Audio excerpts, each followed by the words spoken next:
It's disgraceful. Well, the government is very clear on the position in relation to the Falkland Islands. The Falkland Islands are British territory, and the only people that get to decide the future of that are islanders themselves. You know it's going to be Instagram. Right now, what is it, 2026? In 2020, 55. It's not Mr. Jones, I think we're going to have to suspend this for a second, because I think there's some things going on down there which are making the interview impossible. We'll be back to you in a moment. Let's go now to our panel, see what they made of that. We're joined all morning by the journalist Andrew Marr, the Deputy Opinion Editor at the Financial Times, Miranda Green, and the former Director of Communications at 10 Downing Street, Sir Craig Oliver. Craig, how did you react to this? You woke up to it, no doubt. Yeah, I mean, it's obviously shocking that these sort of things happen, and there's been several attempts on his life. It looked like it obviously wasn't happening in the room and was some distance away. What I thought was interesting, exactly your point about having the press conference immediately afterwards. And I think his first point was that this would show that there needed to be a presidential ballroom at the White House, which shows what's on a man's mind, really, in these circumstances. But, yeah, obviously shocking and concerning. Yeah, I thought that was his presence of mind to turn it into a justification for something for which it's been controversial. It was quite extraordinary. Actually, I think we can now go back to Darren Jones. Forgive me, Miranda and Andrew. I'll come back to you in a second. Sorry about that, Mr. Jones. So I think things are clear now. Can I just...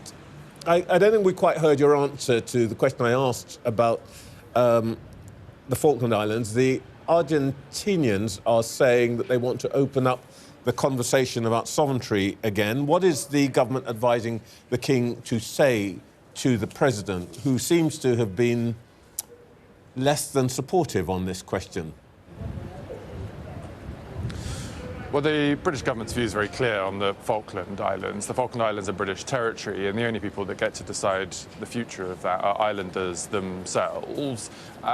This reference to the Falklands was in a document that was being put together, I think, in relation to countries that maybe hadn't acquiesced to requests from the President of the United States to be more involved in the Middle East. And the Prime Minister's been very clear that the President can apply pressure to him in any way he wishes in respect of the war in the Middle East, but we will not be getting involved in it because it's not our war. But on the Falklands, it does raise an interesting point, isn't it? Were the Argentinians to invade again, could we muster a task force of, what, to 26,000 personnel, 70 aircraft, 127 ships, including 2 aircraft carriers to defend those islands? We couldn't, could we? Look, I just don't think we're going to end up in that scenario, to be very honest with you, Trevor. But yeah, but nobody in 1982, 83 thought we were going to end up in that scenario, did they? But we were prepared. I think it's a very different... I think it's a very different time now. But to answer your question directly, of course, our armed forces stand ready to protect British territory. My point is not whether they stand ready. My question is, do we have the resources to do what we did then? We can't even get a carrier out to the Middle East, never mind 8,000 miles away. I think you're asking me about HMS Dragon, which was under maintenance at the time it needed to be deployed, given its... the aircraft carrier. Yeah. The aircraft carriers have been on a tour of duty only very recently, all the way through the Mediterranean, through to the Asia-Pacific region and back again. Our aircraft carriers are very modern technology, some of the best aircraft carriers actually in the world, given that they're so new. But as I say, this hypothetical scenario of having to defend the Falklands, I just don't think is a serious proposition. All right, look, the politics of the week have been dominated by the so-called Mandelson affair. The Prime Minister says he was lied to by Peter Mandelson, kept in the dark by the civil service. Everyone who is said to have made a mistake or been touched by this affair, Morgan McSweeney, Ollie Robbins, Chris Wormold, Tim Allen, the Director of Communications, has either resigned or been sacked, whether they apologised or not. How come that the individual who actually made the decision to appoint Peter Mandelson, the Prime Minister, is still in his job? The Prime Minister's been very clear that the decision to appoint Peter Mandelson as Ambassador of the United States was the wrong one. He regrets that and he has apologised for it. There have been some specific process failings around, for example, the security vetting recommendation not being advised to ministers, which many questions have been answered about this week. But it's been made very, very clear, both from Sir Ollie Robbins' testimony to the Select Committee and also questions being answered in the House, that the Prime Minister and no other minister was told about the security vetting question, and to allegations that the Prime Minister knew or lied or that there was a cover-up have just been found to be totally untrue. Yes, but my point is that none of the people that I listed actually put Peter Mandelson in the embassy on Massachusetts Avenue. The one person who actually did that said sorry, but he gets to breeze on as though nothing's happened and everybody else has lost their job. Is that fair?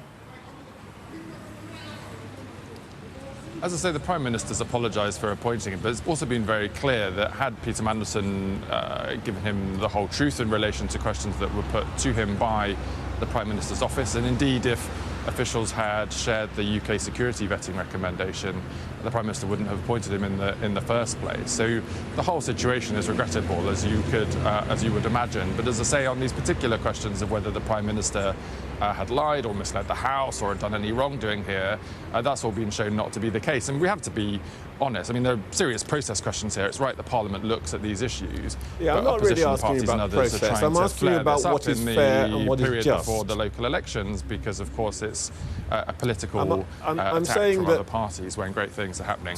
Several people have lost their jobs. The one person who's actually responsible for what everybody now says, including you, is a terrible mistake, gets to say, oh, I'm sorry, and sail on. Did that feel right?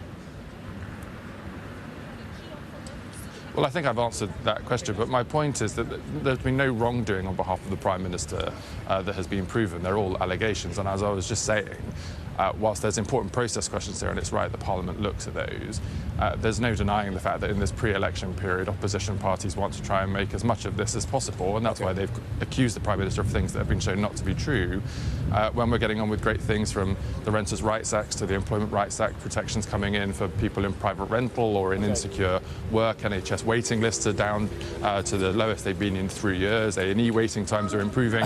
These are the things the public really want to be talking about, as I heard only yesterday when I was campaigning in Wales and doing my own constituency events in Bristol. Chief Secretary, I'm sorry I have to interrupt you, and forgive me, this is not your fault at all, but because of the interruption at the beginning of our interview, we didn't get quite what you had to say about the events in Washington. And I wonder if I can just ask you that again. What is your reaction, and what is your message to President Trump? What I said at the start was that obviously the scenes were remarkable overnight and would have been deeply troubling for everybody involved. I know that the British Embassy staff and others who were there are very grateful to the US Secret Service for the action that they took. The Prime Minister has sent a message to the President this morning in solidarity for what he faced last night. And then I went on to say, of course, that in respect of His Majesty's visit to the United States next week, that our security services obviously remain in close cooperation in advance of that. Chief Secretary of the Prime Minister's Office, Darren Jones, thank you very much for your time this morning. Thanks so much. OK, well, let's see what our panel made of all that. So we're joined all morning by the journalist Andrew Marr, the Deputy Opinion Editor at the Financial Times, Miranda Green, and the former Director of Communications at 10 Downing Street, Sir Craig Oliver. OK, Miranda, I'm sorry, I didn't get to ask you. What did you make? How did you react to last night? Well, on one level, Craig's quite right. You know, Trump's ability to turn it to his advantage, never let a crisis go to waste. Let's have a press conference and reinforce our important message about refashioning the White House according to our, Mar-a-Lago dreams. This is getting rid of the east wing of the West of the White House and putting in a massive new ballroom. Absolutely. And, my only quarrel with your correspondent's summary would be when he said that's because he's a politician. It's actually because he's a showman. It's not a political skill there, is it? It's, this is the greatest showman on earth. I think in terms of the kind of awful event overnight, clearly it's really shocking, and there have been a spate of assassinations, successful and unsuccessful around the world, think of Japan, Shinzo Abe, it is very serious. On the other hand, you know, as your team was saying, in America, when those sounds are heard, everyone knows what to do because gun violence is so common. So, in a sense, you know, what can you say about America's lax gun laws or lack of gun laws? It's an accident waiting to happen. There's a danger, Andrew, of thinking of this as, gosh, another television event, but it is, when you step back, another assassination attempt. Good grief. Yet another assassination attempt. I mean, this is a very, very heavily armed country with a long history of presidential assassination and assassination attempts. And so, in a sense, well, where's the big surprise? I think if the shooter had bothered to put on a black tie and saunter rather than sprint, he might have got into the room and we might be talking about something much more serious than we are. But, you know, here's a guy who wanders in, stays in the same hotel, is heavily armed, and then walks down and gets close to the ballroom. This kind of thing happens again and again and again. And I don't think there's any real political points, except one, which might be in bad taste, for which I apologise, which is the United States has just been prosecuting a war against Iran with Israel based on the assassination of leaders and political leaders. And this is a red line that they have crossed very deliberately and repeatedly. And I think for any Western leaders thinking about this, it's a very dangerous thing. It's a very dangerous moment. And so, I'd add that. But beyond that, nobody was hurt in the end, apart from the shooter perhaps got a few bruises. The Secret Service did their job. Everything moved very, very quickly and effectively. There was one Secret Service agent who has been injured in hospital, but we understand he will be OK. This is not his injuries are not life. No, his apologies. His injuries are not life-changing. I wonder, Miranda, that there might be an effect on the way that politics is done. This is an incredibly loquacious president. He's actually incredibly accessible. I mean, Mark Stone was able to ring him up on his mobile and talk to him. He has these press conferences at the drop of a hat. Is this an event that might change that tone a bit? Well, you're certainly right about him liking to take telephone calls, and my FT colleague Ed Luce has these regular Sunday night chats with the president now, which result in wonderful front-page stories. So we're very grateful. We hope he doesn't change his habits in that particular way. You know, in our own politics, we've seen the consequence of threats to the safety of MPs and ministers, and it's an actual threat to the way we do political business here, right? Constituency offices, open surgeries at the weekend for people in MPs' local areas, petitioning them about their own problems and about policy issues.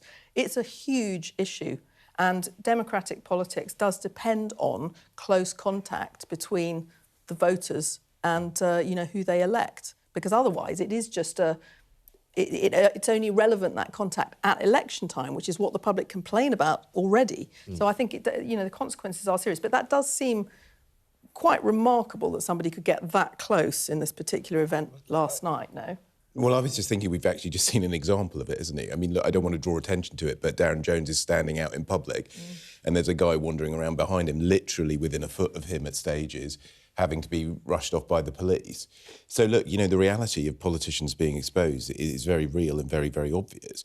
I mean, look, moving on to what Darren Jones was saying, I thought that interview was actually really a bit of a metaphor for what's going on with this government at the moment. Somebody trying to say something and draw our attention to something where there's a reality going on in the background, which is far more interesting and far more difficult for him. So I felt for him in that moment, although the serious point relating it to Donald Trump is he was exposed there. Indeed. Let's move on to the politics of the day here.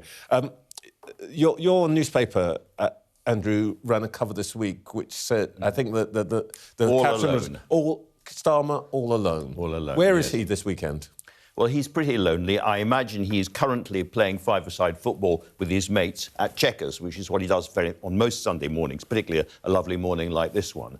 Politically, the Cabinet have been getting crosser and crosser about his misjudgments. And I think the public have reached that stage with the Mandelson affair where they are bored, witless, they're lying face down in the grass, groaning about it. They don't want any more details, albeit we will have Morgan McSweeney next week in front of the committee, which will be a popcorn moment, as we say. I think, and going back to what Craig was saying, you heard a Director of Communications there analysing very expertly an interview, I thought. Another aspect of your interview, which I think really goes to the heart of this, is you were asking Darren Jones about the Falklands. We are a very, very badly underdefended, underprepared country in all sorts of ways. I think we are facing some really big problems ahead when it comes to Russia, when it comes to China, when it comes to our defence posture generally. And the government knew this, and they talked about 14 years of Conservative underfunding or hollowing out, as the former Defence Secretary said, of the armed forces. And then they have come in and they've had a review and they've had a think. And they haven't actually spent any extra money very quickly or anything like the scale they need to do. And they have no real answer to your questions about the Falklands and the task force. And I think if the country has turned against Keir Starmer, and it has, it's not because of the Mandelson affair. It's not because of whether or not he lied to the House of Commons, and I don't think he did, by the way.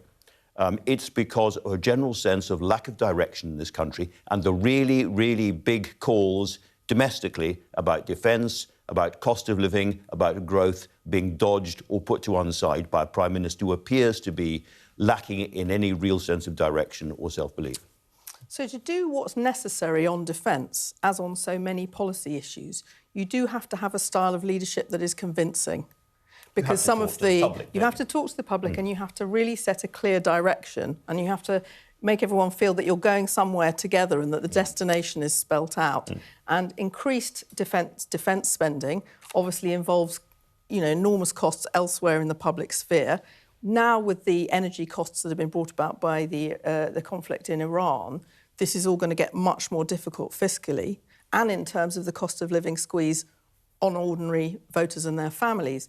So, in a sense, Andrew, I completely agree with you, and the defence spending conundrum is very real, but it's also part of an appalling set of challenges for this Prime Minister and anyone who succeeds him. And the problem with Keir Starmer is, from the word go, from that dramatic landslide win, he does not seem to have been able to articulate what he's up to, what his government is for, and therefore that makes these difficult decisions to increase defence spending far too difficult. But I think you put the nail on the head with the early point about leadership here. We can all list all the problems that the country's going to face, not least that every day that the Strait of Hormuz remains closed, we're seeing the economic problems for this country rise and rise and rise. And what we're seeing is a chronic lack of leadership, an unwillingness to push people through a pain barrier and say, look, there are pain barriers and I'm going to lead you through them and I'm going to take you through them. Instead, we have a Prime Minister who's spent the week arguing the toss about technicalities and basically throwing another person under the bus. People see that and question his character over that and worry about that and think, you know, are you a leader? Do you care about other people? Can you articulate the problems the country's facing? And the answer to that is no. And I think increasingly worrying as well is that you have a Labour Party which is poor old Darren Jones having to be put up there to try and defend the whole thing and try and pretend that there's nothing to see here and actually we're doing a brilliant job.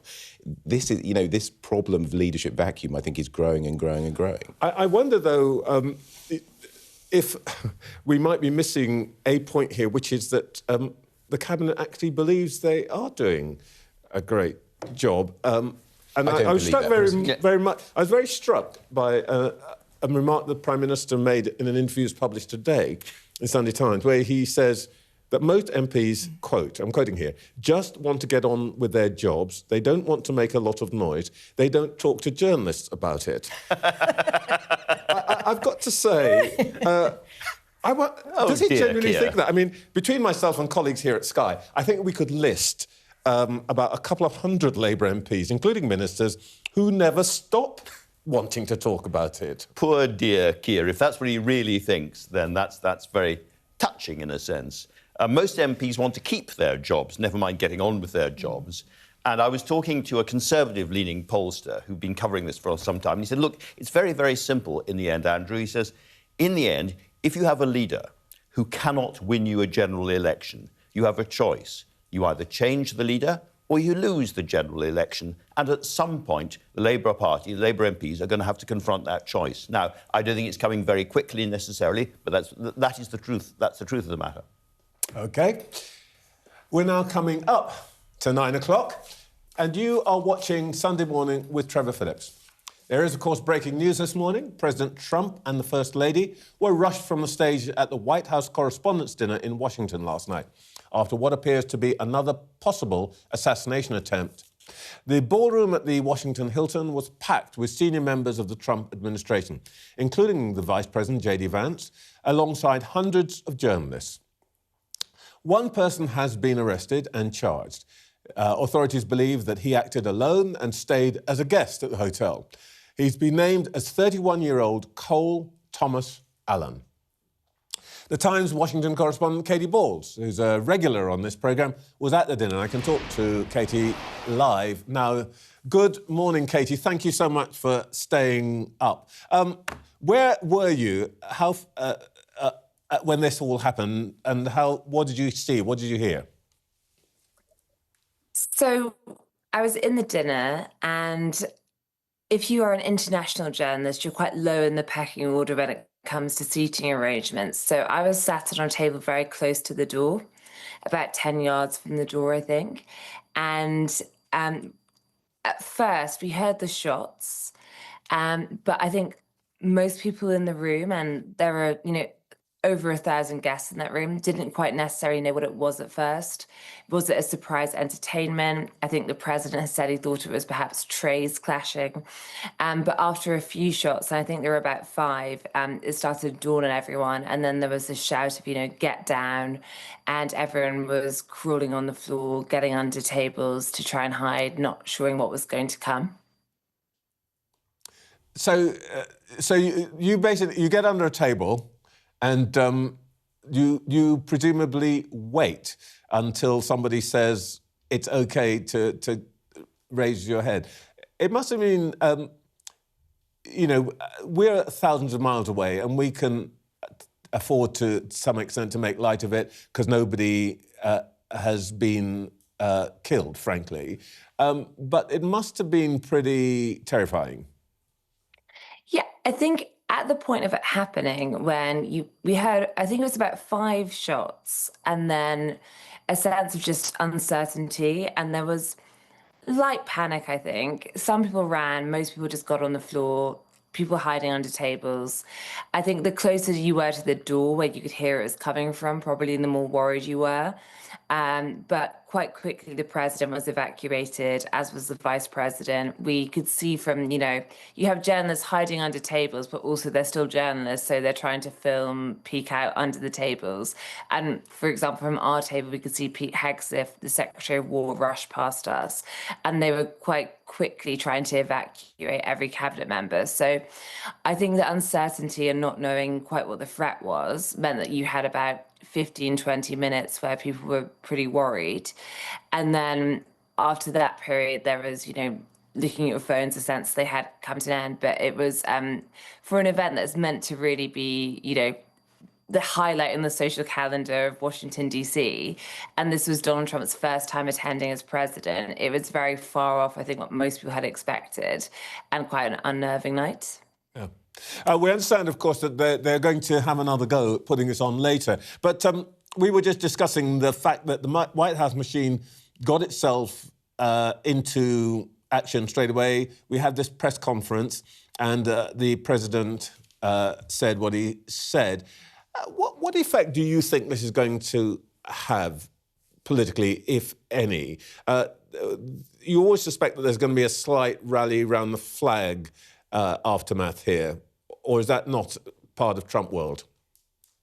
I think it's hard to say exactly the effect, but there's probably 3 different angles. One being, we don't quite know yet. We're still waiting for more details, but of course, if this is a 3rd attempted assassination on the president, it could have a rally around the flag effect. You also have the fact that Donald Trump in that press briefing was saying, I had this speech I wanted to give, because we were really all sat in that hotel waiting for Donald Trump to really let, loose. Not that he's that shy about coming forward anyway, but to really go for the press. And therefore, this speech, and he said he probably wouldn't give the speech he'd written because it was a bit too mean now. So I think it's had a slight softening effect, at least temporarily, between the press and the president. And then I think finally, there's obviously a slight question about, does it mean anything when it comes to the state visit next week and the arrival of the king? Now, no indication yet, but of course, it's unideal when you think about what we're expecting in the coming days. By the way, just we're going to talk about this a little later, I think, with the royal author Andrew Morton. But from Washington's point of view, is there much excitement or even interest in the King's visit? There's a lot of excitement in Washington, D.C. about the visit. Obviously, when you look at the UK perspective, I think it's perhaps less enthusiastic or more doubts about is it the right time. But definitely in Washington, D.C., people are very excited. I think that you speak to figures in the Trump administration and they will talk about the state visit last year where the president went to the UK as one of the highlights of the second term to date, and they want to return the favour. And there's also, because it is Washington, D.C., furious networking to try and get themselves into both the very small state dinner, which is 120 people because the space is limited, and also the King's Tea Party at the British Embassy. So those are the things, but people are talking about it in a very positive way. Just lastly, Katie, you may not have a view about this yet, but it is striking how the president appears to react to these things. He seemed very calm and rather in control of things. And I suspect to the American people, that is what they will read. At some level, this, his reaction, I suppose is the right way to put this, redounds to his benefit. Yeah, potentially. And I think if you think about the presidential election, that attempted assassination on Donald Trump, where his ear has a bullet graze past it and he gets up and it's, that fight image, that was clearly a defining moment in the election campaign and one that worked in his favor, I think. On this, I'm not sure we yet quite know the scale of it. Donald Trump has lots of polling issues at the moment when it comes to voters on affordability, on the Iran war. But there is a chance that, people look at this and it means that you put some of these other issues aside and you do have that rally around the flag effect. OK. Katie, thank you so much for staying up and talking to us. I think a nice cup of tea or maybe something stronger after all that. And thanks. See you again soon. Right, we were just talking there about President Trump, speaking after the shooting in that hastily convened news conference at the White House. We can hear a bit of what he actually said. Well, thank you very much. That was very unexpected, but incredibly acted upon by Secret Service and law enforcement. And this was an event dedicated to freedom of speech that was supposed to bring together members of both parties with members of the press. And in a certain way it did, because the fact that they just unified, I saw a room that was just totally unified. It was in one way very beautiful, a very beautiful thing to see. A man charged a security checkpoint armed with multiple weapons, and he was taken down by some very brave members of Secret Service, and they acted very quickly. Back to our panel, Andrew, Miranda and Craig. OK, in the drama of this, the word you wouldn't expect to hear is, that was very beautiful. A very beautiful thing. But Donald Trump never ceases to surprise. Of course, we are going to be, or our country is going to be the focus of some attention now, as Katie was just saying. What do you think this visit by the King is going to do for the transatlantic relationship, Andrew? Almost nothing. I'm going to make myself unpopular on this panel, I think he should not go. I think he should not have gone, and I think the Prime Minister should not have made him go or asked him to go.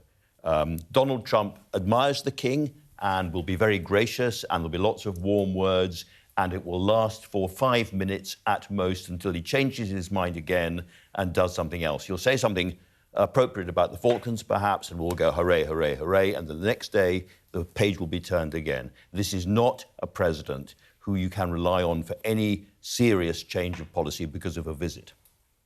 I actually think it will help a bit in the short to medium term. The reason for that, I think, is that the president is starstruck by the king. He loves that kind of thing, and he'll think that that is just a great moment, and he'll talk about that. Is it going to change his view of Keir Starmer? Is he going to stop turning the screw on the UK politically and saying difficult things? No, he's not.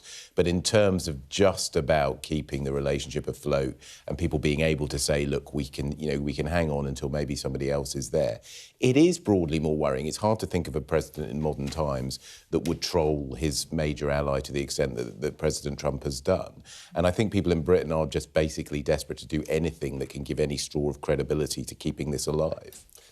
Yes. I think it's worth it. I think it's worth discomfort for Charles and Camilla, and that they are paid to experience discomfort on our behalf, I would just point out.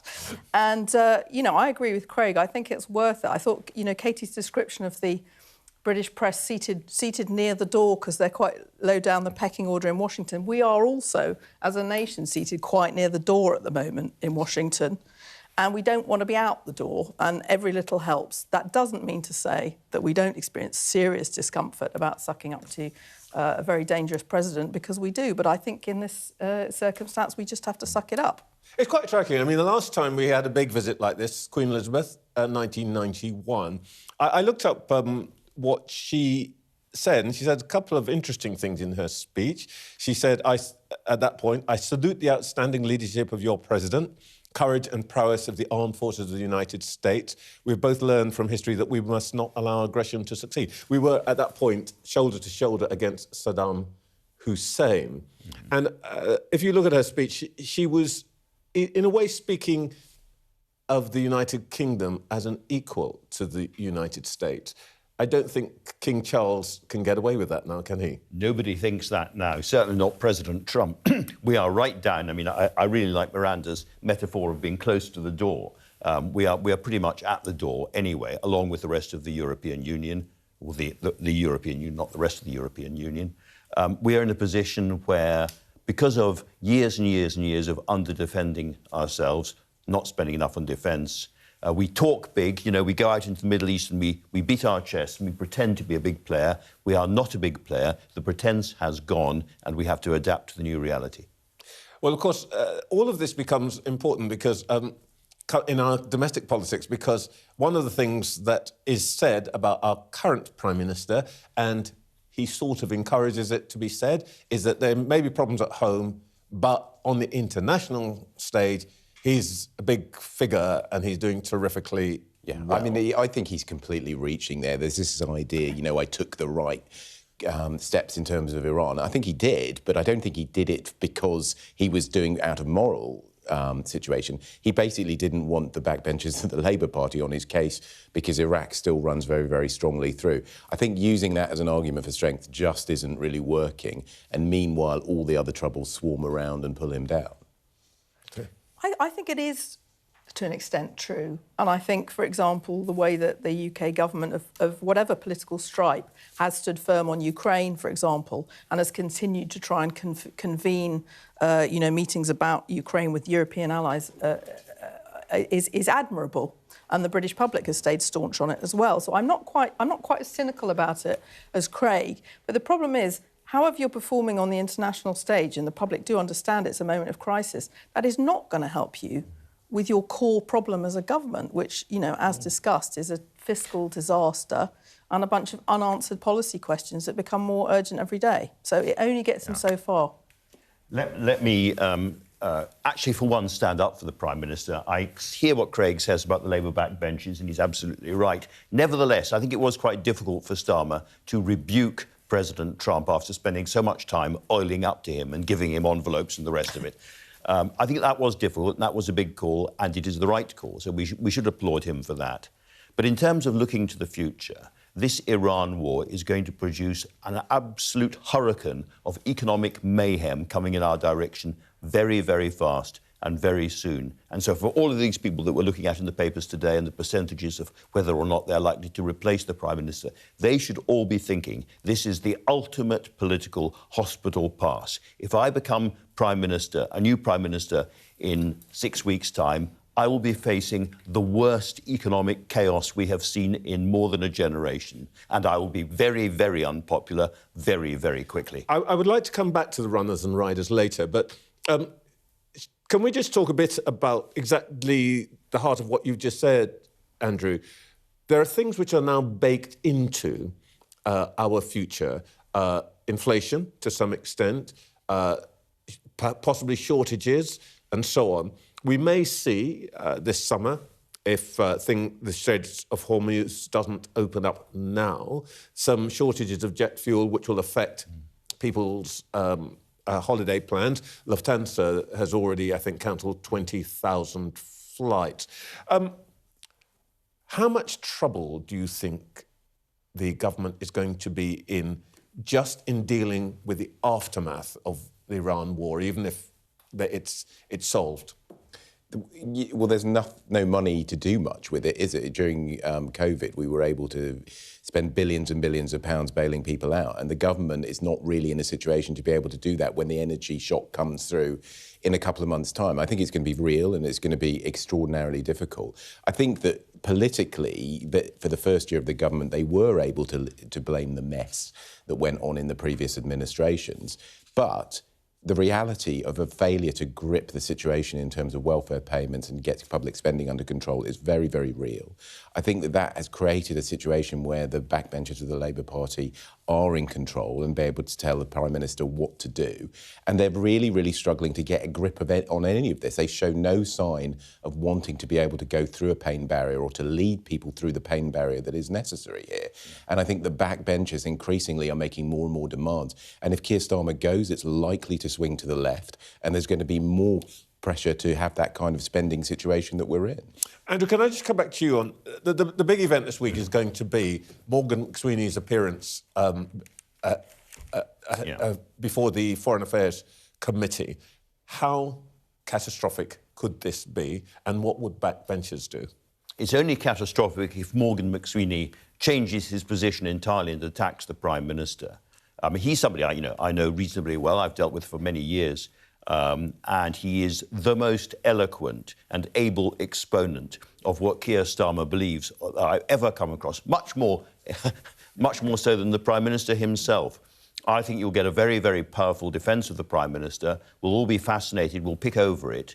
He's got some very hard questions to answer about his own involvement in the appointment of Peter Mandelson and his own involvement putting pressure on the Foreign Office and the system to deliver that appointment quickly and the vetting process and all that. So there are hard questions for him. But in terms of the Prime Minister himself, I suppose if Morgan McSweeney gets into real trouble with those hard questions, the opposition and many Labour MPs will say, well, this is your guy, you appointed him, he was your brain for an awful long time, you can't distance yourself from him. So there's jeopardy in that sense, but I suspect you'll get a very, very eloquent and able defence of Keir Starmer from Morgan McSweeney. The other thing, of course, is the vote in the House of Commons about whether or not to refer the Prime Minister to the Privileges Committee. I think he'll win that relatively easily, but that will also be a big popcorn. I've got to stop talking about popcorn. I've got to stop talking about popcorn moments. It's one of the great cliches in British politics that people like Andrew Marr should give up. We are all in show business now, Andrew. Well, as we've been saying, the King will arrive in the United States tomorrow, and he'll be in Washington for less than 36 hours after shooting at last night's White House Correspondents' Dinner. The visit was already considered high stakes, given the tension between Keir Starmer and the President in recent months over the Iran war. Let's talk now to the royal biographer Andrew Morton, who is live in California. Good morning, Andrew, because it's middle of night for you, isn't it? It is indeed, yeah. Good morning, Trevor. What is the mood there now? How is this being seen and reported? Well, by and large, agog with indifference. There is some interest, but not overwhelming interest, as in the days of Charles and Diana. It is just a rather modest visit as far as the Americans are concerned, and they are united behind their president in upbraiding the British for not supporting their ill-begotten war. Is that right? Has that actually cut through, at least to people in America who pay attention to politics, the sense, the Trump message that we've somehow let them down? Oh, absolutely, yes. I mean, it's the message that's coming out, obviously, from the Trump cabinet, but also is articulated by the man in the street. They think that, I think it's a third of Americans support the war, 2/3 are against it, and of that third, the overwhelming majority are Republicans. The visit is the first since of this kind since 1991. How would you compare its significance and flavour? Well, I was watching the tape of when the Queen spoke to both houses of Congress in 1991, and you really got the sense then of a family, of the applause for the Queen when she walked in lasted for about a good 5 minutes. People laughed at her joke, her opening remarks, her joke where she said, "I'm glad you can see me," because the previous days she hadn't been seen because the microphones were too high when she was on the podium, and it had a real sense of family and of two nations with shared values. A special relationship, to use a term now which is rapidly falling into opprobrium. Mr. Trump has made it clear that he really likes the King. He speaks very highly of him and so on. And I think it's often forgotten that they're men of similar age and generation. Is this going to, in a way, help to re-up, as they say these days, the special relationship? Well, the special relationship goes deeper. It's about language, it's about culture, it's about education. It goes much deeper than one politician. And Churchill always used to say, "Stick with the Americans," and that's, I think, is what King Charles is going to do. He's going to stick with Trump as much as he can, and they get on well personally, even though politically their views are miles apart. And I'm sure that he's already either called him or sent him a get well soon or good wishes card after the events of last night.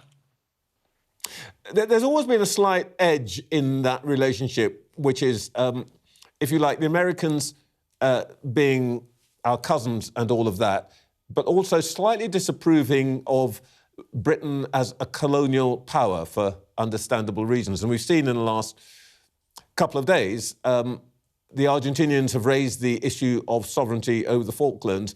And as reported, the president has been less than rushing to Britain's defence. Could that become an issue of sensitivity, or is it just one that he is using to provoke us? Well, it's one way he's provoking us, and I think it might even have an effect on the May elections, local elections in Britain, because a vote for Farage is also a vote for Trump, and Trump is attacking Britain over the Falklands Islands, which we all know we lost, I think, 255 soldiers and other personnel. One other issue which I suppose is very touchy and is more personal, I guess, to the King. Prince Harry has delivered himself of some remarks in Ukraine about the need to support Ukraine in the last few days. And the president, I'm quoting him here, says he is more likely to speak for the UK than Prince Harry. What is going on there? Yeah, well, I think both statements are incorrect. Prince Harry has spoken about the need to defend democracy, that you can't just let it lie. Sentiments which I'm sure his father would agree with. And the thing that he has done, which is again very much against royal protocol, is take some of the oxygen of publicity away from the King, away from his father.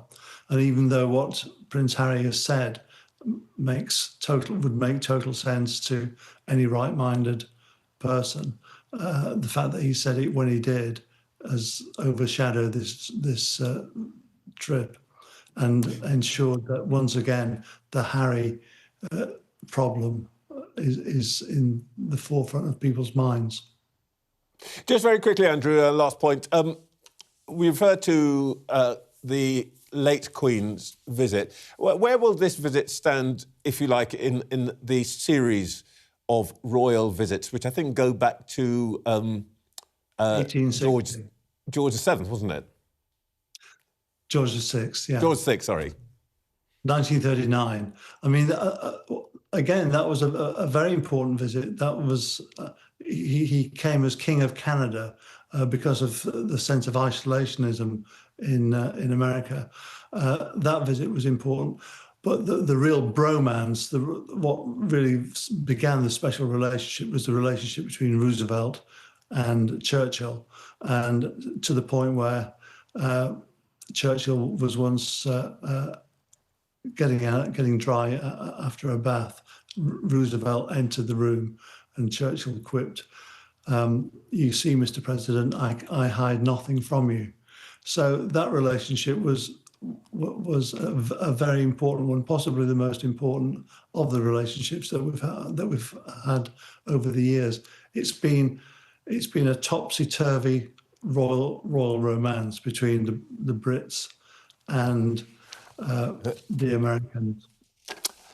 Andrew Morton, a royal author, thank you so much for your time this morning. Thank you.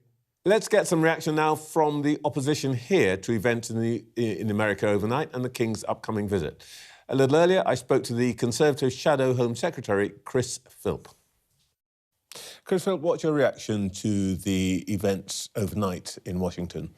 Well, it's always shocking when a democratically elected politician gets attacked in this way. It's an attack not just on an individual, but an attack on democracy. I'm pleased, of course, that Donald Trump is unharmed and that the perpetrator has been apprehended. Let's hope we pretty quickly find out what the motivation was. But it is always shocking when someone who's puts themselves up for election, gets elected, then gets attacked. It is an affront to democracy itself. Does it concern you at all that this, what seems to be increasingly routine violence against politicians in the United States might start to be reflected here and across Europe? Well, I think lots of, particularly Labour politicians at the last election, were targeted by people on the Gaza issue, often quite aggressively. Kate Holland, the former Labour MP, I think it was for Blackburn, suffered some terrible abuse at the hands of people who were expressing very strong views on Gaza during the last election. That is deeply concerning.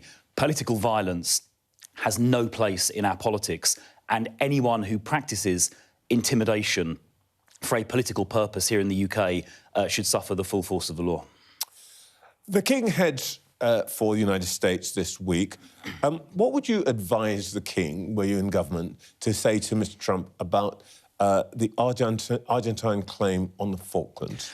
Well, His Majesty, of course, needs no advice from me. He'll handle the situation superbly. But on the Falklands, they are British sovereign territory. The Falkland Islands want to remain British.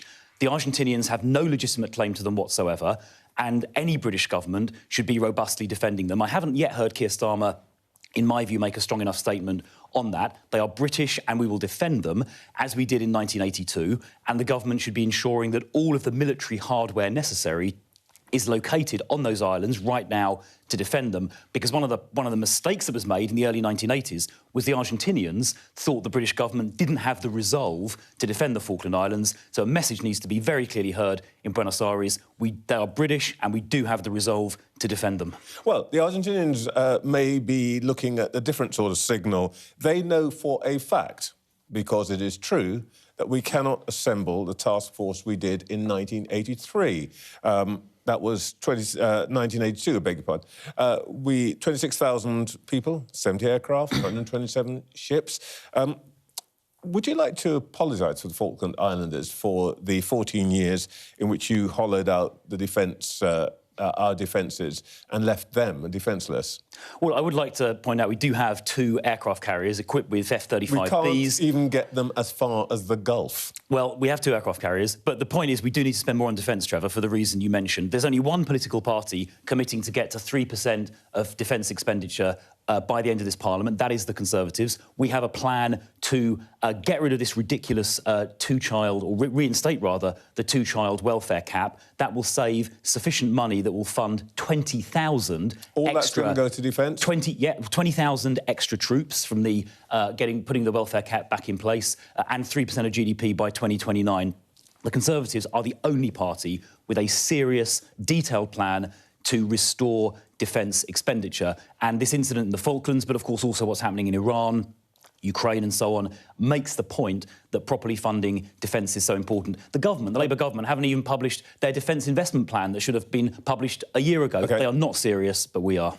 Just as you're here, you're Shadow Home Secretary, would you like to take an opportunity to pay a gracious tribute to Shabana Mahmood, under whose watch the small boat channel crossings are down a third, something that neither her Labour nor Tory predecessors achieved? Well, the numbers in the last few weeks have been down to the weather. The channel has been very rough. Taking the Labour record as a whole, 70,000 people have illegally crossed since the general election. That is more under Keir Starmer than any other Prime Minister. The numbers are up by 45% after the election compared to before. This deal last week hands over £500 million of our money, Trevor, with no strings attached at all. We're only going to end the crossings when we leave the ECHR, the European Convention on Human Rights, which will enable us to deport every illegal immigrant within a week of arrival. Then the crossings will pretty soon... You can't even be nice when she's doing what you want her to do. Well, what I want is her to pull out of the ECHR and deport all illegal immigrants within a week of arrival. Then the crossings will stop, but both Shabana Mahmood and Keir Starmer are too weak to do that. Well, Prime Minister Keir Starmer has reacted to those events in Washington overnight. He has posted this. I am shocked by the scenes at the White House Correspondents' Dinner in Washington overnight. Any attack on democratic institutions or on the freedom of the press must be condemned in the strongest possible terms. It is a huge relief that POTUS, the First Lady, and all those attending are safe, POTUS being President of the United States. Right, let's go back to our panel, journalist Andrew Marr, Miranda Green and Sir Craig Oliver. The big test now for the Prime Minister is going to be May the 7th. There are lots of predictions flying around, but pretty much all the predictions include disaster, particularly for the Labour Party and also for the Tories. Miranda.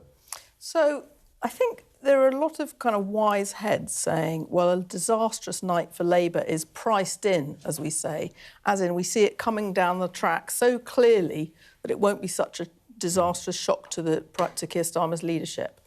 I am not sure about that. I think the sensation of a political party getting whacked by the electorate can be such an emotional shock on the day that all of that sort of wise head stuff can go out the window. On the other hand, I think several of the contests are quite interestingly complicated, and there could be a few news stories that tide Labour over. For example, in London, where it seems to be extremely complicated, and there are 5 parties all polling in double figures, with a detailed MRP poll last week from YouGov, which showed that actually some of these boroughs are way too close to call. If, for example, Labour managed to deprive the Tories of taking back Wandsworth and Westminster, if they see off the Green Party in some areas and perhaps reform in others, maybe they'll have an OK night. Maybe maybe in Scotland it will be more complicated than just another great SNP win and another decade in power for the Scottish nationalists. If they had a more complicated set of stories, maybe it can tie the Labour Party over from a full-blown leadership crisis. But they are going to have a very big night. And, of course, losing Wales, Reform and Plaid Cymru are the 2 big parties battling it out there now. Yeah. In Wales, Labour is a distant third. I think that is an emotional shock for the Labour Party and will be a bad Friday morning. Yeah. Sorry. I'd like to talk about the geography separately, both London and Wales, because I agree with you. Those will be 2 very big issues. But more generally, it doesn't look so great for the Tories. I mean, it looks good for the Tories by comparison with what we expect to happen to Labour, Craig, but the Tories aren't going to be leaping up and down on May the 8th, are they? No, I mean, it looks like they're coming off a high watermark and they're probably going to lose seats. And I think there'll be questions for them. The reality is, I think, in politics, that will be drowned out. Kemi Badenoch is also seen as doing a better job at the moment, and there's no real obvious alternative to her. And so I think most of the attention will be on Labour. But you're absolutely right. It's not going to be a great night for the Conservative Party. I think the question, and Miranda's absolutely right, the emotional shock, some people predicting even up to 2,000 seats going for the Labour Party in this. I mean, if there's anything like that, the emotional shock of that is going to be huge. And I think that there will then be a logic in the party, which is, hang on a minute, this isn't going to recover. You do not have the levels of being the worst ratings of a Prime Minister in history to recover. So we've got another 3 years, we've got a huge majority, let's try somebody else. And I suspect that logic will become more and more powerful after the event. To be clear for viewers, when we talk about emotional shock, I mean, in practical terms, Andrew, this is actually... MPs will be seeing their friends, maybe members of their family who are councillors... losing their jobs. ...being turfed out. And that's very real. And they will be looking, including most of the Cabinet, at their own futures. If this is repeated at the general election, I am out of politics myself. And there is something very personal about that. So I agree, it's very hard to sit here and imagine quite level of the emotional shock on the night after or the day after. But I think it's going to be brutal, and I think that'll be the big shaking up. Will somebody come out? Will somebody come out and challenge the Prime Minister? How will the Prime Minister respond? Will he... the last really big card he's got is a dramatic cabinet reshuffle, which gets us talking about him and his power and his direction and deflects from anybody else. So that will be the moment. Well, of course, the potential cabinet reshuffle, I'm seeing in the newspapers this morning, of course, you know, there's already the speculation. But to be honest, the one thing that he could do that anybody... Because, let's be frank, nobody really notices if the Secretary of State for Agriculture moves to somewhere else, with greatest respect to her. The Chancellor. Does the Chancellor get the boot? So that's the most difficult thing to do of all, partly because of the fiscal situation that the country is in and because of the economic crisis. Because if you remove Rachel Reeves, the Chancellor that everyone has heard of, very unpopular in the country at large, but very popular in the city and with the international bond markets because they see her as fiscally conservative and a bit of a hawk on public spending. So if you decide to move Rachel Reeves and, in a sense, make her your sacrificial victim for what the government has got wrong over the last 2 years, you have to do it very carefully and in a sort of paradoxical way. You have to reassure the markets whilst delivering a sort of political surprise rabbit from the hat of a new Chancellor. So that figure's got to be as reassuring as Rachel Reeves and politically reassuring to the Labour Party. Impossible. I mean... This is complete madness, isn't it? I mean, the history of getting rid of a Chancellor is just terrible. But also, Rachel Reeves, for all her faults, is the last shred of fiscal credibility that this government has with the markets. And the idea that somebody like Andy Burnham, who came in and who's already on record as naively saying, we've got to fight them and tell them to get lost, basically. The bond market. The bond markets and the gilt markets. It's just fiscally incredible. And I think if we get to the situation of thinking that a reshuffle is somehow going to save the Prime Minister, I think really it is curtains by then. Absolutely. I mean, I think the problem is simply that if you have a Chancellor who reassures the bond markets, and we should remind ourselves that the bond markets are, in the end, people. They are people who are reading the papers and making their own political judgments as well. So anyone who satisfies the bond markets has to be, as it were, at least to the right of Rachel Reeves.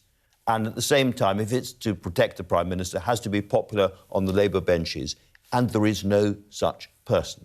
So that is the problem. I think that he might well do a reshuffle really to deflect attention, and this is not a Prime Minister who is particularly loyal to the people around him. So if I was Rachel Reeves, I wouldn't be relying on that.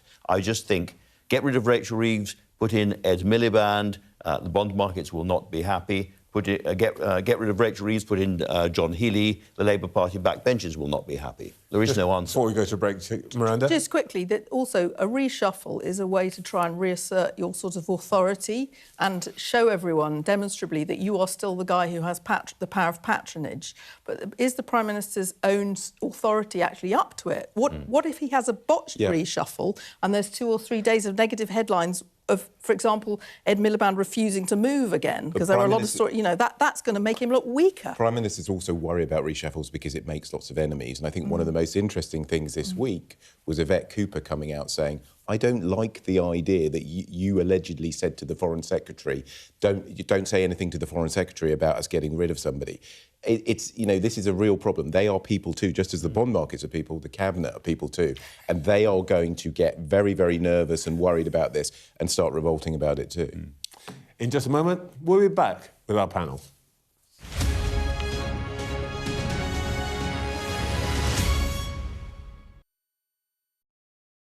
Liberation Day. By popular demand, here we are. Donald Trump. It is quite the story. Wherever it goes, on Trump 100, we go with it. Can you tell us who you're looking for? Unbelievable we've come to this. Are you overstating the reach and significance of this deal? Not like you said it. From the UK. Why don't you go back to your country where you have a major migrant problem? It was 10 feet from him, and all of a sudden the shot's running out. People impacted. I'll tell you on another day on the podcast what that was all about. Join us wherever you get your podcast.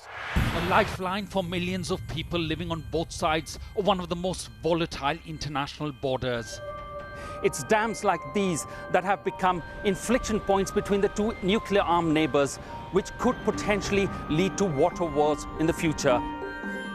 A terror attack has shattered the peace and tranquility of Kashmir.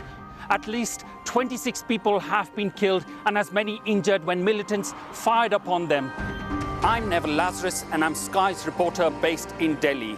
The old and young, all weary after being trapped for days as the worst floods have hit Kerala in a century. 3 days we are on a rooftop. They have no food, nothing. The roads have been inundated. The only way out is to get people by boat. There have been reported deaths and many injuries, several critical. Many families will grapple with the unimaginable loss of one of the worst disasters in India's aviation history. The spiraling violence between two nuclear-armed neighbors that harbor decades of hostility just seems to be getting worse by the day.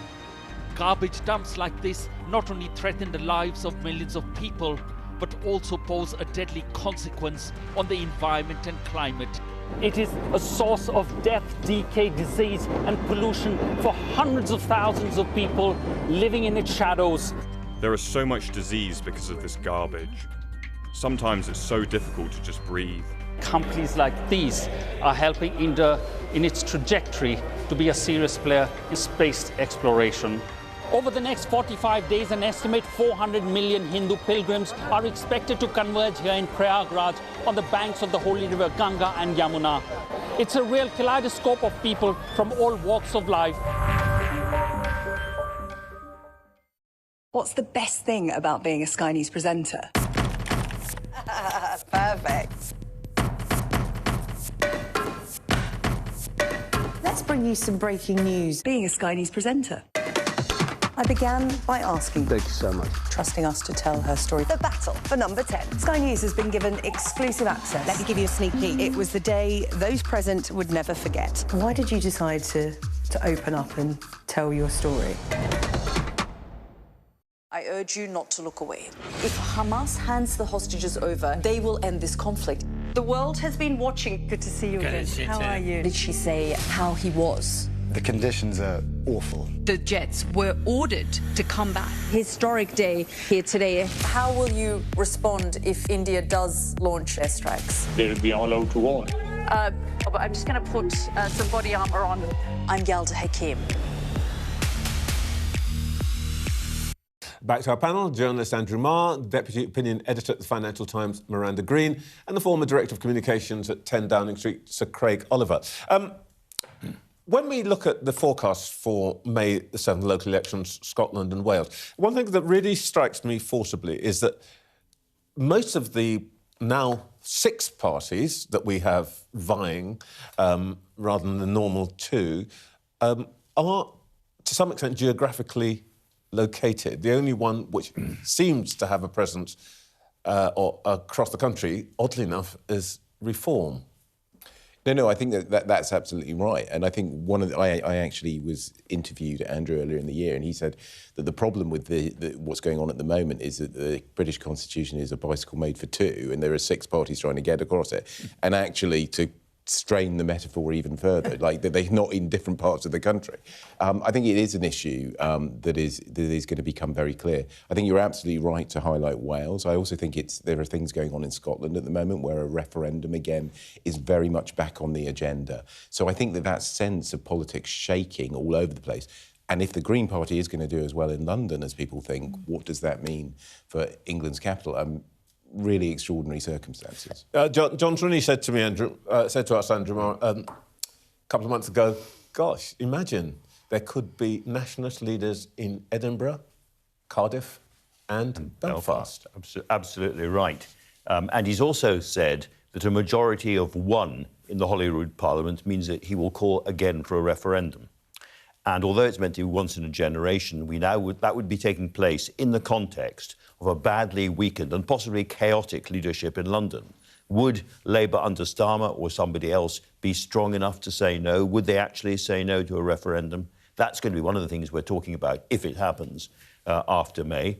And, you know, that turns us straight back to all those arguments. They'd have to reject it, though, wouldn't they? Sorry? They'd have to reject the proposal. They would, but I could see absolute mayhem in Scotland when they do that. And we'll be back to talking about currencies and borders and the EU and NATO and all of that. It's a very, very sort of grim prospect. But just going back to what Craig was saying, these 6 parties, if you're talking about England, Scotland and Wales, not 5, on the bicycle made for 2, that means it's almost impossible at this stage to guess what's going to happen, including in these local elections. And I think, you know, we've got this huge polling industry. Lots of people pay a lot of money, big companies, psephologists thinking very, very hard. This is absolutely nightmarish for them. Because forget the local elections, in the next general election there are going to be so many seats decided by just a whisker of votes and very, very hard to call. So I think we will be hearing again and again and again, the next election is up in the air. I think in the end it's going to be 2 big coalitions fighting each other. I think the Tories and Reform are going to have a conversation. They loathe each other, and their problem is, as Craig knows, they are fighting for dominance in exactly the same parts of the country. It's much easier for Labour and the Liberal Democrats to do a deal because they are fighting in very different parts of the country. And the question then is, do they keep the Greens out? Because I think a lot of Green policies will put off middle-of-the-road voters very much.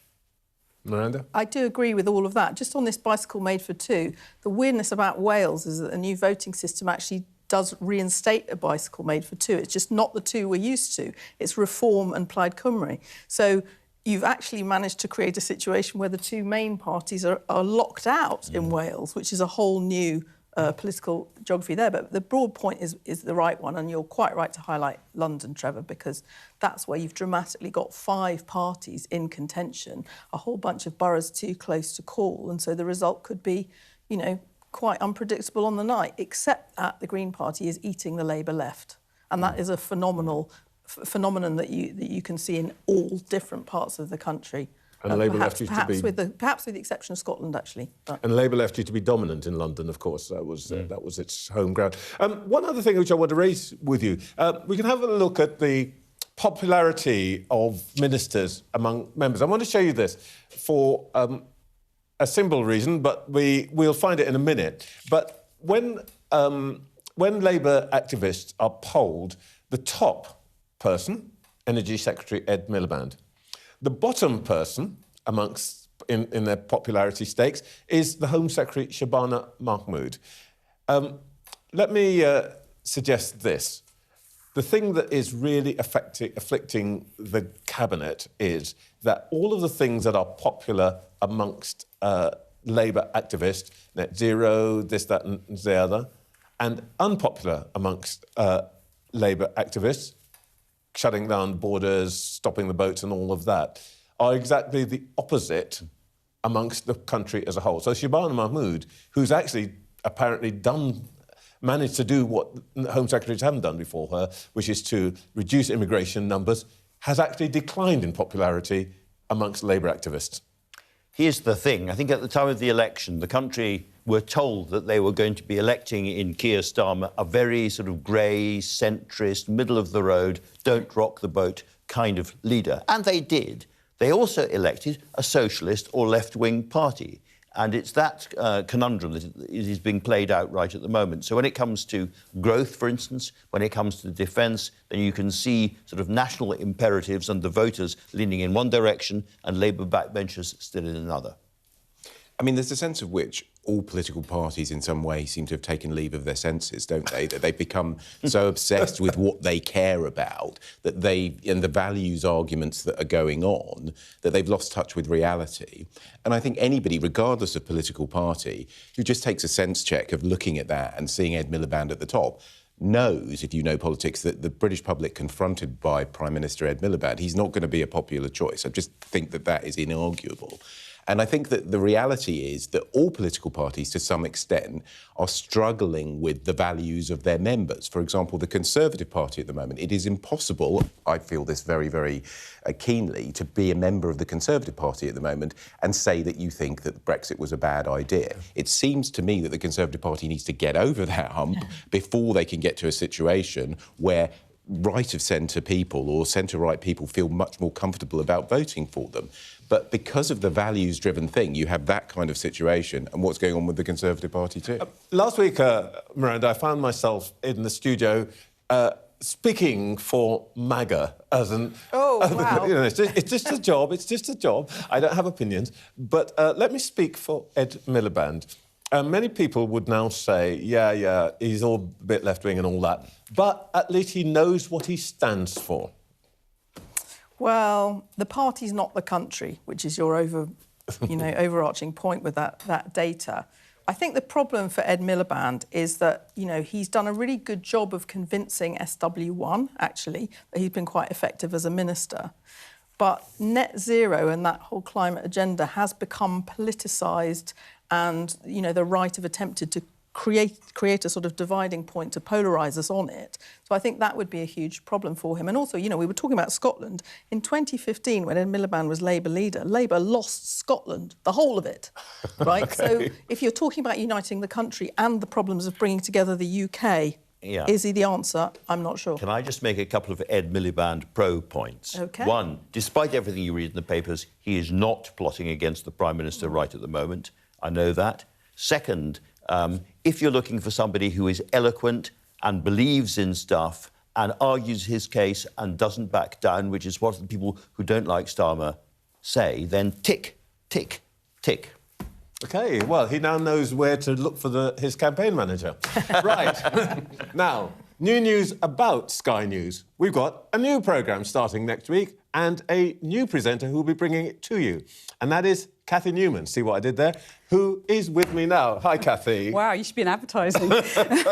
Yeah, well, when they chuck me out of here, that's where I'm going. Welcome, and it's great to have you on Sky. Tell us about the show. Well, it's good. It's an entirely new show, as you said, and it's going to have a really different vibe because I was last in Westminster 15 years ago, and Westminster has changed completely in that time, but so has the media landscape. So, now YouTube has a bigger reach in the UK than the BBC or ITV. So my show is going to go out on YouTube in parallel with the regular Sky News channel. It's going to have a more informal feel. We're going to show a little bit of what goes on behind the scenes. And it's going to be fun and exciting. And what a great week to launch, hey? I'm slightly worried that you start showing the sausage factory that produces us. I know you've got sofas and all the rest of it.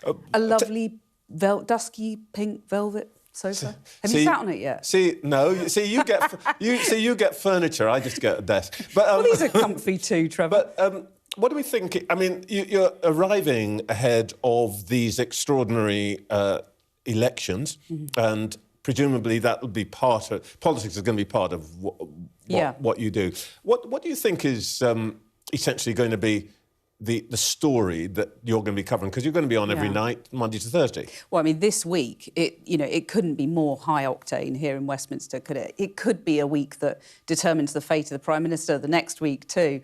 And we've, of course, got the royal visit as well. So there's going to be lots of news to cover. It's going to be British politics at its heart, but also American and European politics.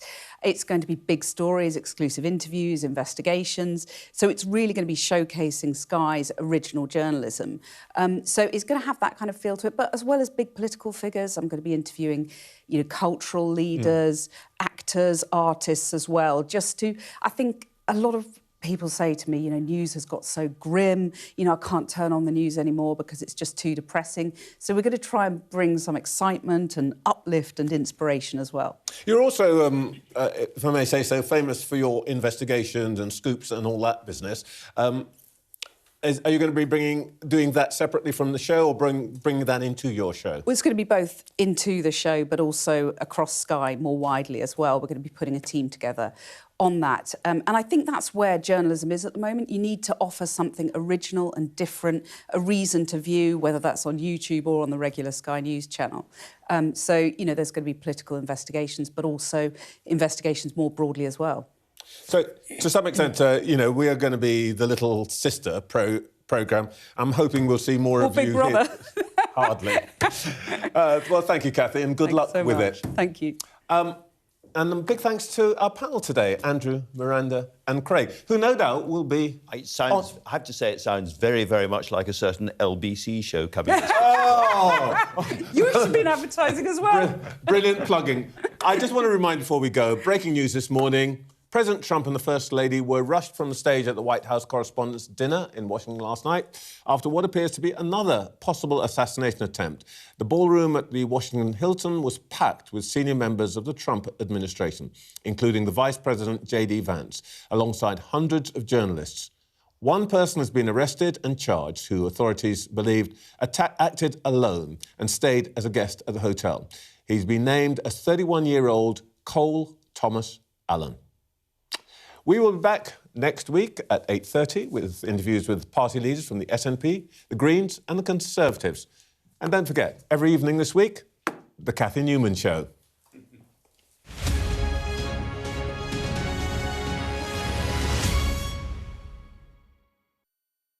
The best thing about being a Sky News journalist...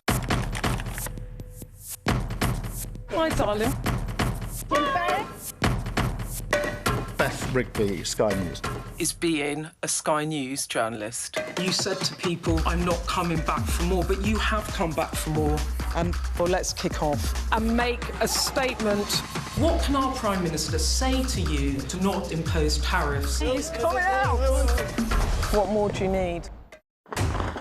We're trying to see as much as we can. We're in an area that's just been reclaimed.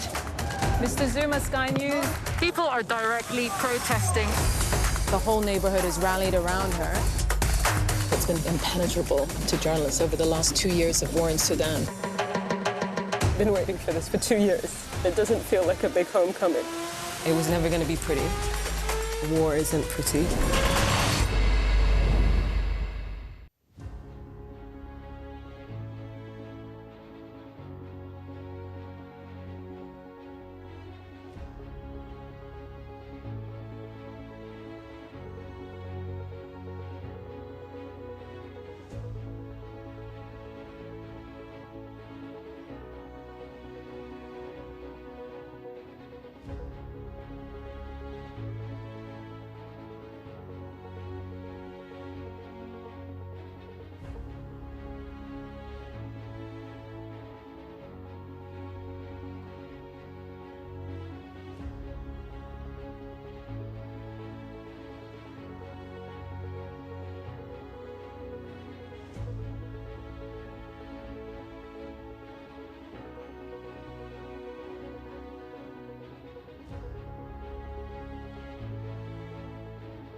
It's 10 o'clock. You're watching Sky News. Our breaking story this morning.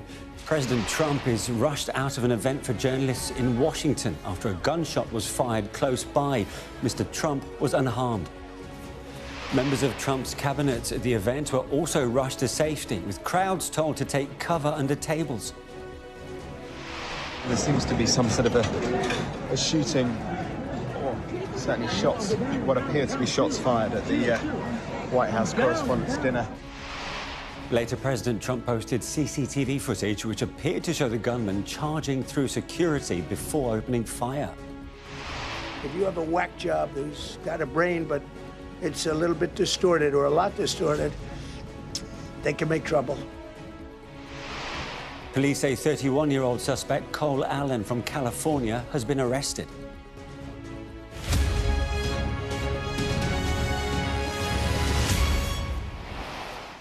A very good morning to you. There's been a major security scare in the United States after a gunman opened fire at a dinner in Washington attended by Donald Trump. The US president had to be bundled out of the event after gunshots were heard close by. A man armed with multiple weapons appears to have barged through security where the event was being held. The event was being hosted by political journalists in Washington, and members of our own team were in the room when events unfolded. We'll be hearing from, throughout the morning, a Secret Service agent was shot but survived thanks to a bulletproof vest. Donald Trump described the suspect, who was arrested at the scene, as a lone wolf whack job. Our correspondent James Matthews was there, and here's his report. These were the seconds before the shot. A president at Washington's event of the year is being shown a trick by the evening's entertainer. Then there's gunfire.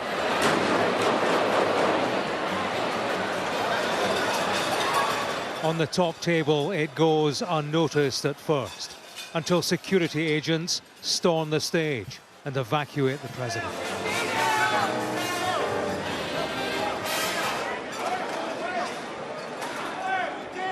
Inside the ballroom, guests attending the Washington Correspondents' Association dinner take cover as armed officers take aim from the stage.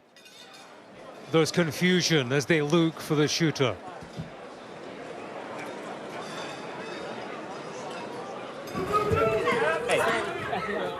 Senior members of government are taken to safety at speed.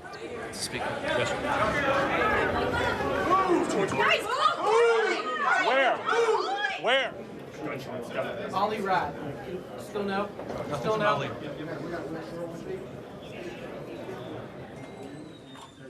The shooting had taken place outside the room. Where? This was the suspect being held on the ground. He is 31-year-old Cole Thomas Allen from California. Donald Trump posted this picture of his arrest, and he posted video of when the suspect ran towards the ballroom, armed with a shotgun, a handgun, and several knives. One officer was shot, but was saved by a bulletproof vest. The suspect wasn't hit by gunfire. I came over to the door and I smelled gunfire after the shots were fired, and we were told to shut the door, no one in and no one out. And now the Secret Service are right outside the door. Guests remained inside the ballroom amidst tight security. In here, it was so tense. Ultimately, it was so Trump.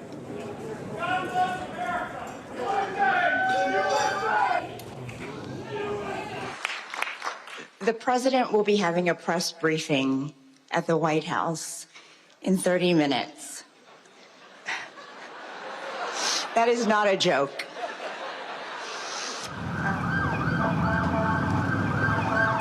Donald Trump headed back to the White House for a late-night news conference. He delivered his version of events. I heard a noise and sort of thought it was a tray. I thought it was a tray going down. You know, I've heard that many times, and it was a pretty loud noise. And it was from quite far away. He hadn't breached the area at all. They really got him. But, so it was quite far away, but it was a gun. And some people really understood that pretty quickly. Other people didn't. I was watching to see what was happening. Probably should have gone down even faster. Melania was very cognizant, I think, of what happened. I think she knew immediately what happened. She was saying, that's a bad noise. And we were whisked away. The suspect had been staying as a guest at the venue, the Washington Hilton. Outside of this hotel, former President Ronald Reagan survived an assassination attempt in 1981. Look, I don't care how many people you have, how good they are. They can be the greatest people. You have the greatest security in history. If you have a whack job who's got a brain, but it's a little bit distorted or a lot distorted, they can make trouble. Well, here we are inside the ballroom. It's about 30 minutes after the shooting took place, and people are drifting away. The night is over. It began innocently enough, routinely. There's the stage. That's where the president was sat, eating his dinner. He had been applauded into the room. The national anthem had been played. People stood for that and then sat down to dinner. Trump was there. J.D. Vance, the vice president, was there. Senior members of the Trump administration. And of course, in the main body of the ballroom, there were more than 2,000 people here. There was the crack of gunfire around 10 minutes into dinner. Crack of gunfire. Several shots were heard. And there was the sound of shock. There were shrieks, the sound of panic, and then the sound of human movement as 2,000 people and more dived for cover, got underneath the tables. The security services, I saw them sprinting in from that central rear door, running towards the stage at full speed to eliminate any threat and, of course, to preserve the safety of the president and everybody else inside this building. This is the suspect's LinkedIn picture. And this is the police outside his California home as investigations continue. In Washington, the correspondents' dinner is a glittering affair. Last night, it was the showpiece most shocking. Not least for a president previously the target of 2 assassination attempts. Thank you very much. Washington's big night out was a big escape. James Matthews, Sky News, in Washington. Well, our US correspondent Mark Stone was also at the event and saw the situation unfold. So there seems to be some sort of a shooting, or certainly shots, what appear to be shots fired at the White House Correspondents' Dinner. It's just gone. 20 to 9.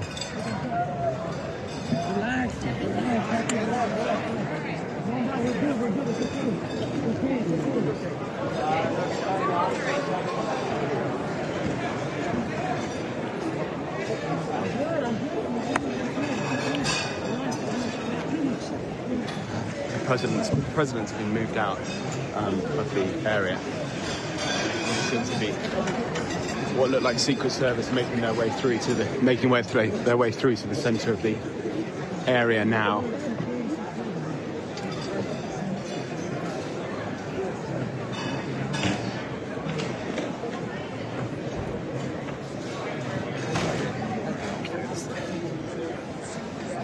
The president was sitting up on the main podium up there a few moments ago. He's been moved out by the looks of things.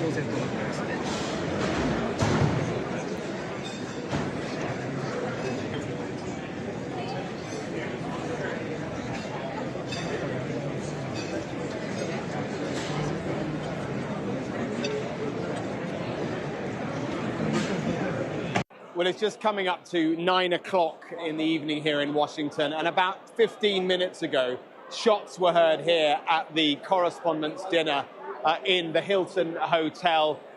It was really quite a moment, quite a frightening moment. The president was here at the podium at that point. He was ushered away extremely quickly by Secret Service. All of us at our seats, there are 2,500 people here. If we spin round, you can see how many people are here. We all got to the floor very, very quickly. There were people under the tables.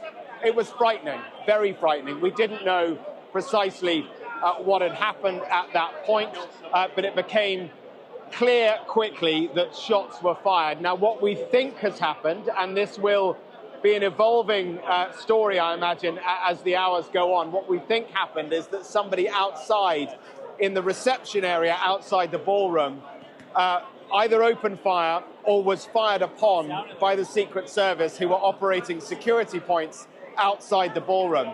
That's not confirmed at this stage. The president, we believe, is safe, as I say, ushered very, very quickly out. We're all being told to stay in the ballroom at the moment, and if we spin round, you can see just how many people are here. An extraordinary moment. The annual White House Correspondents' Dinner brought to a very, very frightening halt. There are people here clearly from the media. There are policymakers here. Members of the cabinet are here. There are people from business, from industry as well. This is an important night in the Washington calendar, and tonight a very, very frightening moment as it was brought abruptly, as I say, to an end.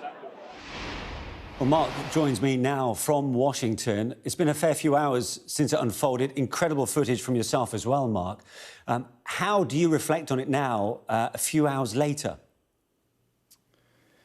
Yeah, I mean, it was a night that I don't think any of us will forget. It was frightening, you know, in those moments just after what we initially, and I have to agree with the president, I initially thought it was a waiter that had dropped a tray or something. It felt slightly distant, slightly echoey. And that room was full of people, and I'd been watching the waiters and waitresses trying to get through the crowd. But then that was the first second I thought that, and then I heard 3 or 4 more pops, and I thought, no, that this is definitely a shooting. And then we all just, you know, as one, like 2,000 people, all just sort of suddenly just got off their seats and down onto the ground, and there we waited for what felt like, I guess it was a minute or two. I then put my camera up a little higher so I could see what was going on. That was the point where you could see that there were Secret Service agents that were fanning into this vast ballroom as we were all getting down onto the ground, and there were people shouting shots fired. There were other people, security staff, telling everyone to stay down. That's part of their protocol, I think. They need everyone to be low so that they can clearly see what's happening. And we've looked since at footage from different parts of the ballroom. There's some staggering footage that shows, that's taken from a side angle of the top table. All the tables in the ballroom are circular, except the top table, which is a long, narrow table, and the principals sit behind that, looking towards the crowd. From one angle, you can see that the agents run onto the stage. They literally pull J.D. Vance, the vice president, out of his seat. He looks terrified, I have to say, and then they pull him away down to one side. The president is lifted from his seat by other agents and taken the other way. He appears to stumble at one point and is on the ground, and then is picked up and taken off backstage. So dramatic stuff, and I saw agents climbing up onto chairs. It's a very cramped room. I mean, a lot of people in there, climbing up onto chairs, their pistols drawn, trying to get to the principals, the different members of the cabinet and other Congress people and senators and the governors from around the country, all of them sitting at different tables because they're invited by different media organizations, so they're not all together. And there was clearly an effort to get them all out of the ballroom as quickly as possible. So it was quite something, and clearly now many questions to be asked. The motive of the alleged gunman, you know, his internet search history, his political affiliation, where he got the weapons, what sort of weapons they were.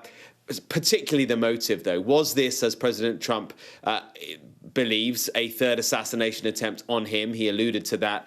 Or was it a mass shooting attempt in a ballroom full of journalists, full of celebrities, Congress people, other politicians, policymakers, business people, you know, different groups of people who have enemies? Was this some sort of a mass shooting attempt? All of that will become clear, I think, in the hours and days ahead as the investigation is ongoing. And then, of course, reflections on the security, which was not good. You know, one check just outside the ballroom, no check as we went into the hotel. We were just asked to hold our invitations up. So plenty of questions. An unforgettable night. I just have to press you on that, on the security breach, because obviously it's very different for you, the guests, as the journalists, who had passes to come in from outside, but from someone who was already checked into the hotel, it feels like it was a very different access. Right. So, I mean, it's a huge hotel, and to my knowledge, it wasn't shut to hotel guests, but it was shut to the general public. So it wouldn't have been possible as a member of the public just to walk up to the hotel last night and walk in. You had to show your ticket, which is just, I mean, it's just that's it. And you just had to hold your ticket up like that, and then you'd be allowed in. And there were protests outside as well. There were some pro-Palestine protests taking place. So it was quite a frenetic atmosphere out there. It was pouring with rain as well. So there was an attempt to get people in as quickly as possible. But if, as you point out, if you were already checked in as a hotel guest, well, then you were already inside. And that's kind of chilling, actually, because it appears that the suspect was checked in as a guest in the hotel, which means he was in there the whole time. You know, everyone was there at pre-dinner receptions that were being hosted by different news organizations in different parts of the hotel before we all went down 2 floors to the basement, to the ballroom area. And it was only there, just outside the ballroom, that the security scanners, airport style, and the US Secret Service were checking everyone. But it was minimal security, I have to say, for an event where pretty much the whole cabinet was there, as well as the president and vice president and the Speaker of the House, the 3 most powerful, most important people in the United States, all in the same, not just in the same building, but in the same room. OK, for now, thanks very much, Mark. Dare I say, we'll hear from you a little later on here on Sky News. As Mark mentioned there, the president held an emergency news conference back in the White House. Let's have a listen in to what he had to say. Well, thank you very much. That was very unexpected, but incredibly acted upon by Secret Service and law enforcement. And this was an event dedicated to freedom of speech that was supposed to bring together members of both parties with members of the press. And in a certain way it did, because the fact that they just unified, I saw a room that was just totally unified. It was in one way very beautiful, a very beautiful thing to see. A man charged a security checkpoint armed with multiple weapons, and he was taken down by some very brave members of Secret Service, and they acted very quickly and have just released, for purposes of transparency, clarity, I've ordered it to be put out. You probably have it by now, put out on Truth and put out on many of the platforms. A tape showing the violence of this thug that attacked our Constitution, and also showing how quickly Secret Service and law enforcement acted on our country's behalf. Really did a great job. One officer was shot, but saved by the fact that he was wearing obviously a very good bulletproof vest. He was shot from very close distance with a very powerful gun, and the vest did the job. I just spoke to the officer, and he's doing great. He's in great shape. He is has very high spirits, and we told him we love him and respect him, and he's a very proud guy. He's very proud of what he does, Secret Service agent. And we looked at all of the conditions that took place tonight, and I will say, you know, it's not a particularly secure building. And I didn't want to say this, but this is why we have to have all of the attributes of what we're planning at the White House. It's actually a larger room, and it's much more secure. It's got It's drone-proof, it's bulletproof glass. We need the ballroom. That's why Secret Service, that's why the military are demanding it. They've wanted the ballroom for 150 years for lots of different reasons, but today's a little bit different because today we need levels of security that probably nobody's ever seen before. But everyone owes a tremendous debt of gratitude to the courage of law enforcement, the law enforcement, and working with the D.C. police. And we just spoke with the mayor. And when we're finished, the police chief is going to take over and discuss it also from their viewpoint. But they also performed exactly as they were supposed to. And you see the attacker in different positions, but you also see the attacker totally subdued and under control. So as you know, this is not the first time in the past couple of years that our republic has been attacked by a would-be assassin who sought to kill. In Butler, Pennsylvania, less than 2 years ago, you all know that story, and in Palm Beach, Florida, a few months after that, we came close. We really had, again, we had some great work done by law enforcement. But in light of this evening's events, I ask that all Americans recommit with their hearts in resolving our difference peacefully. We have to resolve our differences. I will say, you had Republicans, Democrats, independents, conservatives, liberals, and progressives. Those words are interchangeable, perhaps, but maybe they're not. But yet everybody in that room, big crowd, record-setting crowd. There was a record-setting group of people. And there was a tremendous amount of love and coming together. I watched, and I was very, very impressed by that. But we were, First Lady and I were taken very well care of, very quickly rushed off the stage. Vice President J.D. Vance, who's here, was likewise beautifully done. He was just saying how quickly everybody acted, law enforcement, Secret Service.